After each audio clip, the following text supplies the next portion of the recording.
Hello, everyone. It's Monday, 9:45. I'm here in London. I'm TK, and this is Coach on the Rocks. Hopefully, all of you had a wonderful weekend. Some of you might have been watching football. I wasn't, and I'm not going. Oh, I did, but I'm not going to talk about it because I know very little compared to so many of you, despite the fact that I've once worked at a sports company. So no comments about that. But I know a bit about other things, and one of which is something I wanted to talk about today. So recently, I've been talking with a very senior L&D leader that's actually coming into a new organization and really thinking where to position themselves. Who are they supposed to be reporting to? And they say, well, I'm so senior and this role is so important in this organization that I need to report to the CEO and be in the boardroom. But on the other hand, the CEO is, probably not interested in necessarily in understanding necessarily about what I do. And we haven't spoken much, and I don't think they'll be able to help me in achieving my goals.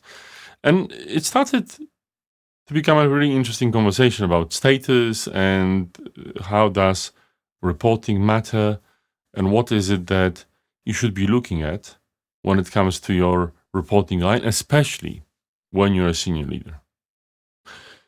Now, you probably need to ask yourself a question. What is it that's important to you, and where are you in your career journey? Right, as a chief human officer or chief people officer or a head of R&D, if you're that kind of a person, you might find yourself either on a trend that you still want to really develop your career, and this particular position will be a step up for you, or you will still be able to grow, or is it that you think like, okay, well, I think I'm at a level that I'm comfortable with and I want to make the biggest impact, but I also want to live my life and be the best I can be in this particular job. And there are different purposes. And I guess any role would have that.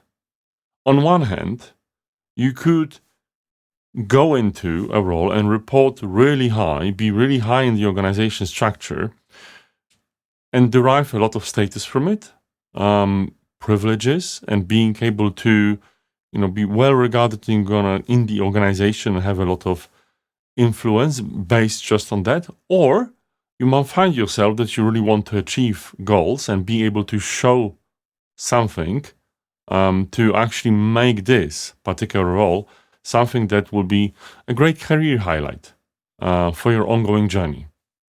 Both equally valid, yet separate concerns. In the first one, you probably really want to report high. It comes with a lot of obvious privileges that we all understand, right? And there's no doubt that many people will go for that. But the second one is quite interesting. If you really want to achieve results, if you really want to use this position as a stepping stone, again, something that's very, reasonable. And, it's called a permanent position.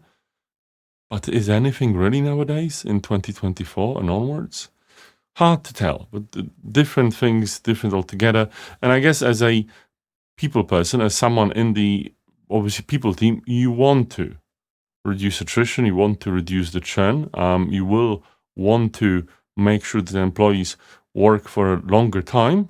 But then again, there's a certain period people believe that it's best to stay in a company. And for some, it's controversial, maybe another episode of Coach on the Rocks, too long might be too long. But if you're thinking like that, maybe finding a person you can report to with real ability to help you, with real influence, not just positional influence, and the ability to fully support you in your goals so your successes become their successes is probably what you want to go for. Like, in these such situations, there's no point playing like the position game. No point playing, the status charade. If you want to achieve, it's probably best to find someone that will support you rather than someone with a big fancy title sitting at a big fancy desk. I had this situation myself. I thought coming to a company, reporting and sitting in a boardroom was a good idea. It wasn't. It absolutely wasn't. It was a small company, and I don't think I have achieved as much as I would if I would be out of that particular room and reporting to a different person. And I think I could have done much more. Thankfully, I left this organization, although I think it was great for my growth, and went on further to achieve results. And here I am. I've co-founded Humble Associates, and we're doing quite okay helping our clients, and I feel quite valued. But I also feel quite valued with you, my wonderful viewers, being here every day for me, and I'm being here for you. So, welcome to the new week. And as always, I will see you tomorrow at 9:45 London time for the next episode of Coach on the Rocks. Bye-bye.